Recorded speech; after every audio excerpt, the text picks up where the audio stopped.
was suspended for alcoholic purposes, and that's all you need to know. Yeah, I don't think I'm going to do a story time on that because it was a lot. I don't want to talk about it. I don't want to talk about it. Okay.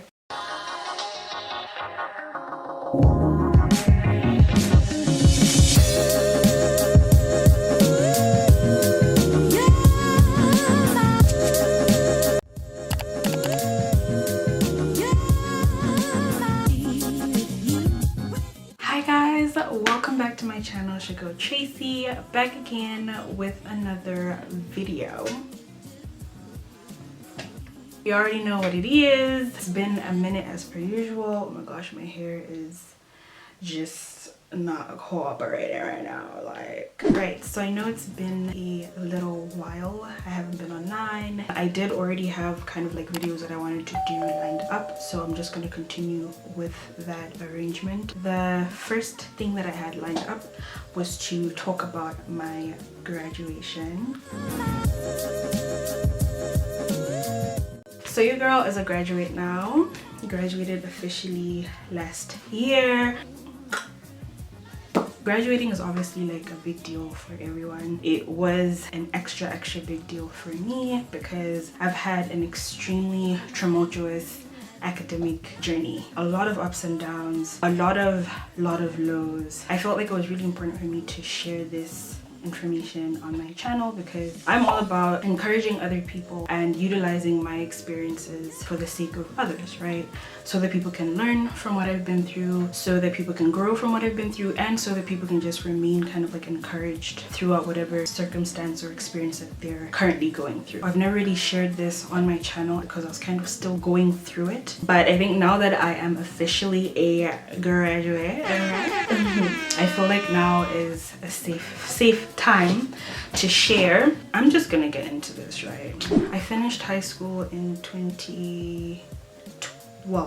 Finished high school in 2012, which was a really long time ago, and I only just finished my first degree.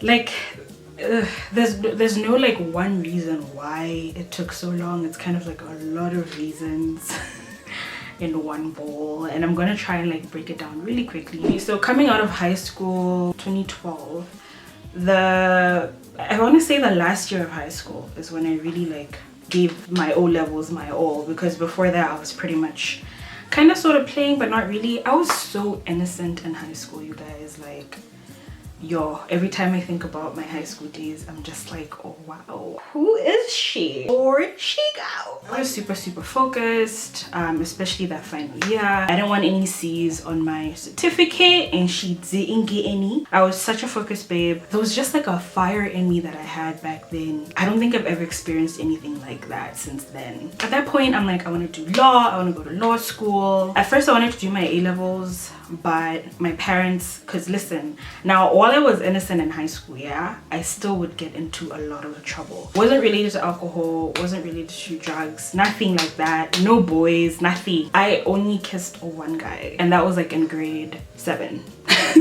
Since grade 7, my lips never touched nothing until after high school. That's how like the innocence, that's how serious it was. So I'd get in trouble for other stuff. I had a smart mouth. I can say had in past tense confidently because I feel like I'm not rude anymore. I used to be kind of sort of rude, like even to like teachers, especially. I don't know what was going on with me at the time. I would just always butt heads with like teachers. I think I had trouble with like authority. I don't know why, don't ask me why. But I was literally on detention every single Friday.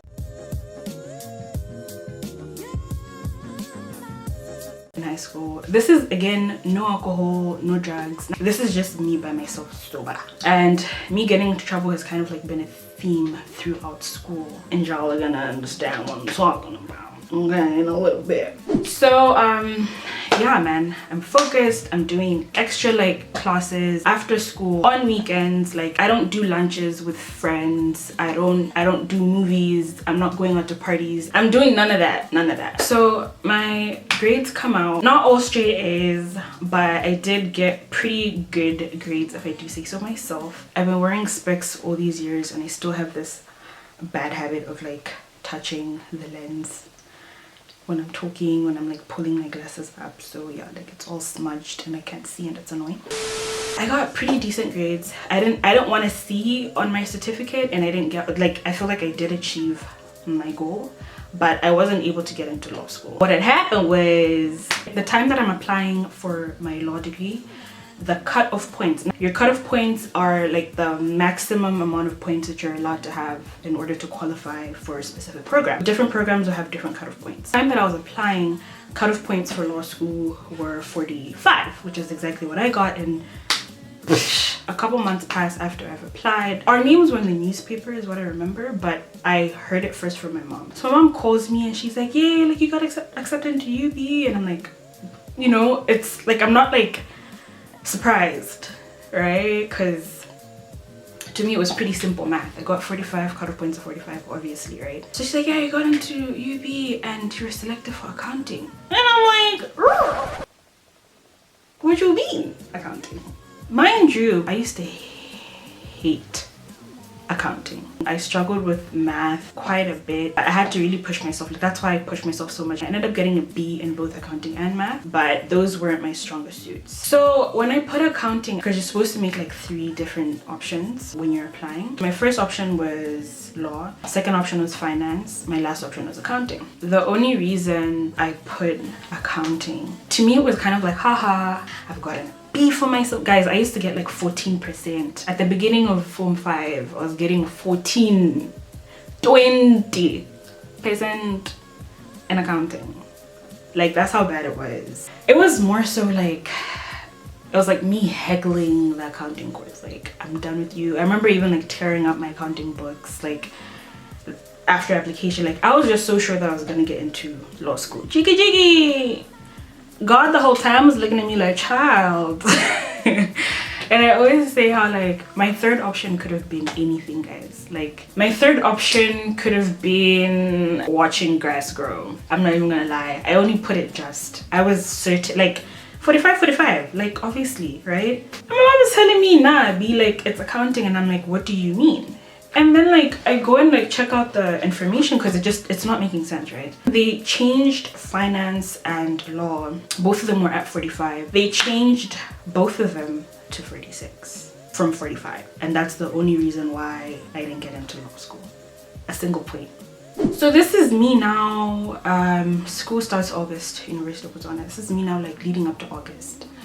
I was distraught. Like, disappointed isn't the word, let down isn't the word. Like, I was absolutely shattered. I had like a 10-year plan. In like 4 years I was going to do ABCD. The other 4 I was going to do EFG. My life was all figured out. It was all figured out. You know what they say, that when we make plans, God laughs. It's like jokes to him, right? He's just like, oh, you got ha-has. I honestly feel like that was the beginning of me struggling with depression. I really feel like I fell into depression that time. My parents tried to talk to me, tried to like encourage me. Everyone's sentiment was kind of like, listen, other people didn't even get to school. Like, they didn't even get in. You've got your foot in the door. At least you have something. And I understood. It's like, yeah, that's true. A lot of people wish they had the privilege to go to university. And for me, it was like, well, at least you have the grades, you have opportunity, and you've been taken. Like, take it with both hands and just fly with it.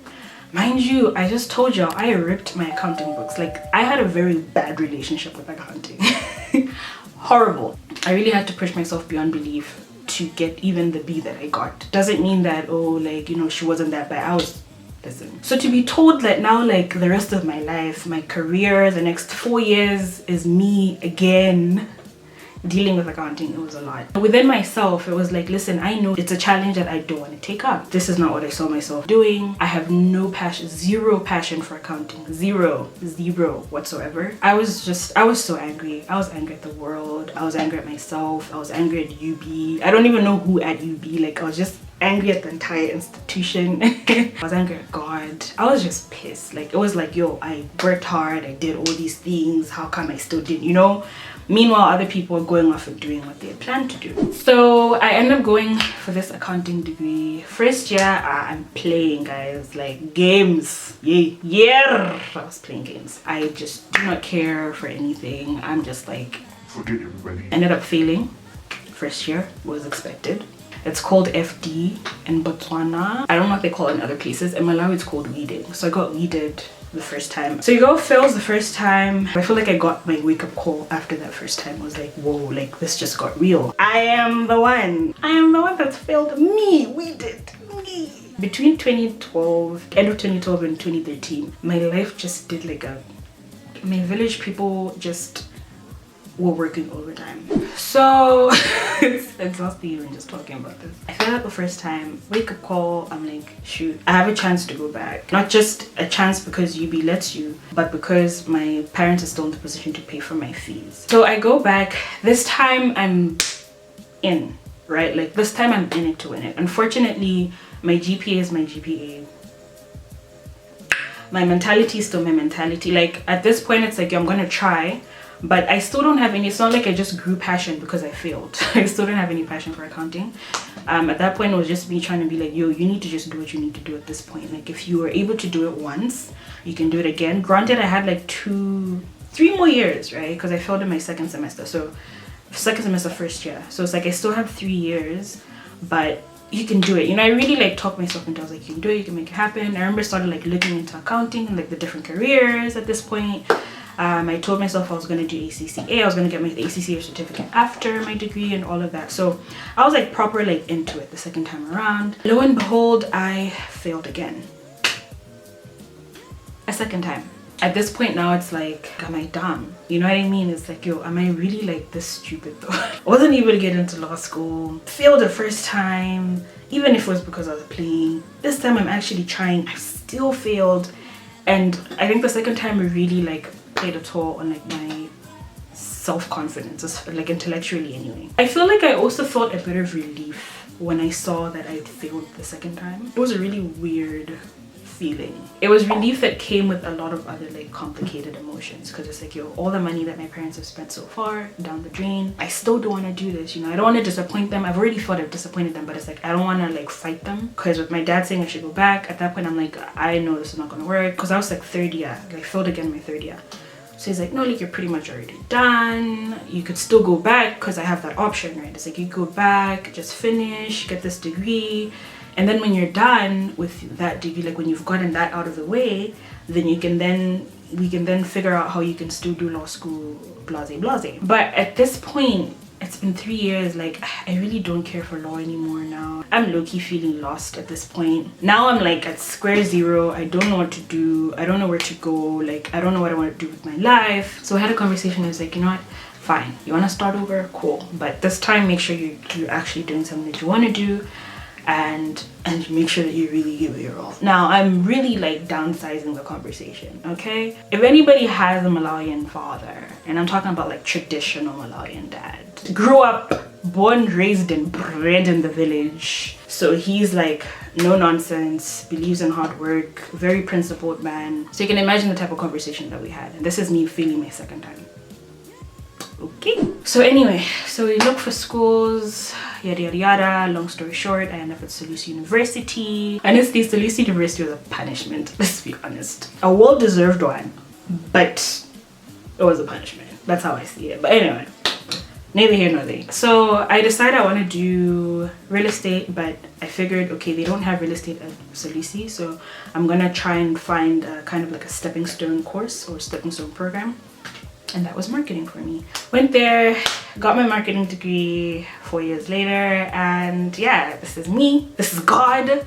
It's not just me. This is God. This is my parents. And honestly, I really consider myself extremely privileged. Not a lot of people can kind of like have the same story that I have and still say that they graduated and still say that they made it, you know. So I graduated last year, 2021. It was an online graduation. I think a lot of people between the years of 2020 and 2021 especially were graduating online. It was expected, you know. It's not like COVID was new. It was expected. We had been knowing that that was likely how we're going to graduate, although there was a hope that we would go to school, but we ended up not going. I'm going to post pictures of my graduation at the very end of this video, so if you would like to see how cute she looked, you better make sure that you stay all the way until the end. So I am gonna put up pictures of the initial celebration wasn't really a celebration, but the initial like shenanigans. I'm gonna put a few pictures somewhere. And then there was a second celebration, which is a combination of my graduation, my family friend Tawanga's graduation, and our parents' anniversaries.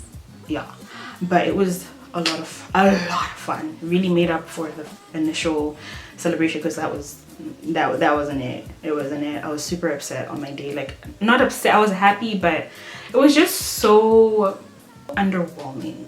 Like, you can imagine everything I just explained before, like how I got here, and then it's like, what? This it? You know? My memories card had run out of space, so I had to then like transfer the other videos, and now we're back. The main purpose of this video was to just give glory to God, because there's nothing that I've achieved so far in my life that I would have been able to achieve otherwise, right? I'm extremely grateful. Like, I can't emphasize enough the gratitude that I feel, not just towards God, not only towards my parents, but I think towards anybody that's contributed to where I am now, you know, friends, family. Like, I wouldn't be the me that I am if it hadn't been for all the people that, you know, surrounded me throughout that time. I wouldn't be the person that I am today if it hadn't been for those experiences. So it's just to let you know, like, if you're in a similar boat, and you're kind of like struggling through school, whatever, like, please don't give up. As long as you have the opportunity to go back and to finish, make sure you do everything that you can to do that. I've come across a few people that are privileged enough to go to school, but because of the society we live in today and our generation and what we've been exposed to and what we've been programmed to, there are people who actually believe that education is pointless, which I feel is unfortunate. Education might not be everything, but if you have the chance to go to school, I feel like you should. Not everybody has to go through that route to be successful. However, let's be honest with ourselves. This is Africa, and our continent isn't built like other continents, right? And you should be realistic with your options, be realistic with your expectations. Go to school. If you can go to school, go to school. If you can finish your academics, do that. Even if it's just high school, do that. If it's your university degree, do that. If you're able to proceed beyond your university degree and do your master's, do that. Because I swear to you, there are people in this world that wish they could have that opportunity, and they just unfortunately did not. So yeah, I'm really grateful. I consider myself a living testament, and I think considering when I sum up like everything that has transpired between 2012 and like today, I can really see the grace of God in my life. I'm not even gonna cap, you guys. Like, I wish there was more that I could do to say thank you. I really do. And you know, now I have to deal with the aftermath of being a graduate. That is figuring out what I want to do, figuring out where I go from here, which I believe is all still being kind of like guided and led by the Spirit of God. So I'm not really too worried about that. Another thing I also wanted to talk about is stay in your own lane. Stay in your lane. Don't be worried about what she's doing over there. Don't be worried about what he's doing over here. Like, everyone is on their own path in life, and we're not all gonna get to the finish line at the same time. That's not how it works, right? You can't have two people be number one at the same time. It might happen every once in a while, but it's really rare. So there's a reason why everyone has kind of like their own lane literally that they run in, and the moment you start kind of like looking to your left and right, you're at risk of stumbling over yourself. So don't be focused on what other people are doing. Focus on the path that your life is on. Even if your timeline is extremely different from your peers or the people you started off with, it doesn't matter. Your timeline is your timeline. Their life is theirs. And you should always just kind of give credit where credit's due. When people are accomplishing, you know, achieving their goals, be happy for them and focus on you. Just because you haven't been able to achieve that particular thing at the time that your friend has or whoever else that you know, doesn't make you a failure. It doesn't make you slow. It just means that you're in your own path and you should stay in that path. Another thing also is to embrace failure. Embrace failure. I used to be like, I think especially after I was unable to get into my law degree, I was so afraid to fail. After that, I was so afraid of failure. Struggled with that feeling for a long time. I think I've only recently kind of like gotten over that. Again, by the grace of God. Listen, there's really nothing. I mean, there are things about me today that I look back at how I was in comparison to how I am now, and I'm just like, whoa, like I didn't even really see that transition happen. You know what I mean? It's like, it just feels like magic almost. But I know it's taken time. It's just it's almost like I woke up one day and I was like, oh my gosh, like you're not kind of afraid of it anymore. Oh, like you're not, you know what I mean? So embrace failure. It's only when you fail that you can kind of learn extremely valuable lessons, not just about yourself but about life as well. Learn to take accountability in your failures. Sometimes when things aren't going our way, it's almost instinctive to focus on how other people contributed to that, right? I don't want to sit here and think about what I did to like end up here, so I'm just gonna try and point at everybody else. Even if other people had a hand, you don't gain anything from finger pointing. The only way that we can grow as human beings is to take accountability for ourselves and to take charge of your life. The key of your life is not in someone else's hands, it's in your own hands, right? And so by finger pointing, by blaming and all of that, it's like you're putting the responsibility of your life in someone else's hands. Whereas if you take charge and you use that moment of failure to reflect and to be like, okay, like what could I have done differently? Where did I go wrong? And things like that. Even if part of your wrongdoing was allowing other people to influence you, even if part of your wrongdoing was allowing for other people to kind of like determine the trajectory of your life, one way or the other, it doesn't matter. You should just always be the first to take accountability for your life. It's your life, nobody else's. Even if the next person is to blame, they're not going to come and fix what has been broken, right? Only you have the power to change that. And people can pray for you, people can wish the best for you, but if you don't take initiative, if you don't get up and do something about it, it's not going to change. And I say that from experience. My hair, like, gravity is just not our friend. Gravity does not want to befriend me today. Like, what should I do?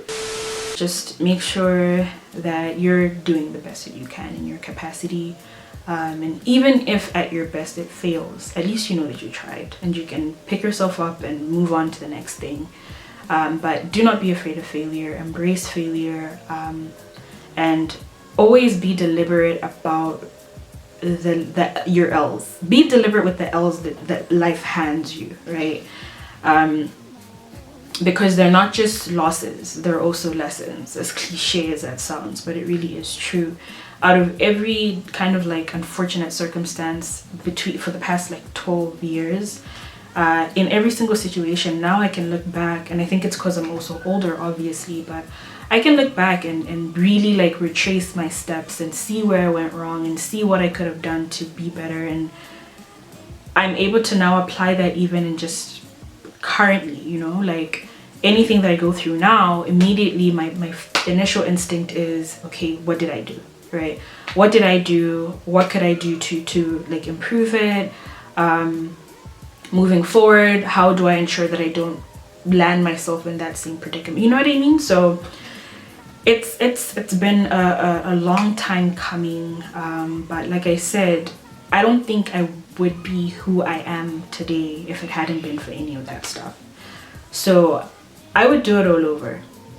I would do it all over, and that's such a strong statement for me to make, because I don't think y'all understand just how disheartening majority of the past 12 years has been. It's been a really rough road. I'm not even gonna lie to you. But I would do it again because I'm happy with who I am now. I'm happy with where I am now. You know, still kind of looking forward to the future and where I'm gonna go now, you know, how I'm gonna make that bag. But overall, I really am extremely happy with the outcome of my life, and I wouldn't have had it any other way, honestly. I think in conclusion, don't beat yourself up too much. Really take life as it comes. Life is treacherous. Life is going to humble you, and that's another thing. Be humble. That's another thing that I've, like, a constant theme throughout the past couple of years is humility. Be humble. Your life, you're responsible for it, but it's not your own. There's somebody greater that kind of he's the one that establishes the plans that we make. So even as we do make plans, it's always so important to ensure that we're seeking, you know, we're seeking God for guidance and kind of asking him to help us mesh our plans with his will, because at the end of the day, it's his will that will be done. And when you're so stuck on your own will, that's how you end up in situations like mine, where I literally fell into depression because I was just so stuck on what Tracy wants. I was stuck on she needs to go to law school, right? Like, she needs to wear the wig, you know, the wig. She needs to wear the, you know, the cape and all of that. Like, I was just so stuck on my own vision that I lost complete foresight of what God had intended for me. And it's crazy because I was really passionate about doing law, guys, at the time. But when I tell you that I am really passionate about marketing now, I'm moving on to do my master's. Actually, I'm going to do my master's degree in digital communications, and I never would have known that this was my true passion if none of what had happened hadn't happened. Do you understand? Seeing how just like all the little pieces fell together, you know, in my life, it's crazy. Every time I think about it, I'm just mind blown. I'm like, God, like, the whole time I really thought my life was falling apart, but he was behind the scenes putting things together. I just couldn't see it because I was too busy focusing on the physical. But as we all know, if you're a Christian, you know that faith does not come by seeing, right? It doesn't come by sight. It comes from hearing, and that is hearing the word of God and knowing what the word of God says upon your life. Yeah, so all glory to God. She is a graduate, okay, and I passed really well too, like, you know, not too bad. I did really well for myself, and I'm happy, and I found my passion in the midst of all that chaos, which is still crazy to me, but that's the God that we serve, hey? So I just really felt like I needed to share this testimony with you guys, show y'all the light at the end of the tunnel, so to speak, right? It hasn't all been bad, okay? There's some goodness that comes out of life too, all right? Moving forward, I really feel like I've been prepared for the future now. I feel like I've been prepared for the present too. Like, I've just really learned to let go. Like, life has forced me to let go. Life has forced me to be humble. Life has forced me to not rely on myself, to rely on God. Life has forced me to listen more. Generally, just to listen more, listening more to my parents, listening more to anybody really that has sound advice, you know, to not be stubborn. Life has taught me to be really patient. Yo, I used to be so impatient. I'm extremely patient now. Like, anybody that knows me knows that I am calm as heck. I'm cooler than ice. Like, that's how patient I am now, which is wild. This is just encouragement to you. If you're out there, you're doing something that you don't want, like, just go with the flow. If you are able to get out of that situation and get yourself into what you actually want to do, I would encourage you to do that. Don't waste time. Don't waste time doing what you damn well know you don't want to do. And that is in reference to your academics, that's in reference to a job, that is in reference to a relationship, like friendship, whatever. Never ever waste time being in situations that you don't want to be in. It's not always that black and white, I know, but if you do have the opportunity to choose otherwise, I advise you to do that. I feel like I've said enough concerning that. I think I've unpacked everything I wanted to unpack. If you guys have specific questions, you can go ahead and include that in the comment section down below. I'll be happy to answer any questions. Please stay tuned. Just stay tuned. Click on your notification bell. You gotta do that. That's a necessity around here. You need to click on your notification bell so that you can be notified every single time I post. Please make sure that before you leave, if you want to see this face again, if you want to hear more about me, click on that red subscribe button down below. Otherwise, I hope you enjoyed this video. Y'all, like, my hair is really trying to sabotage me today. Like, I just don't understand why. Like, might as well at this point, you know what I mean? We might as well, like, clearly that's what you want to do. Anyway, so I hope y'all enjoyed this here video. If you did, please remember to give it a huge thumbs up so that you can see more of me, so that you can be part of this family. And I'll be seeing you guys in the next video. Thank you guys so much for watching. Bye. My whole life through is all I ever want to do. Be with you, my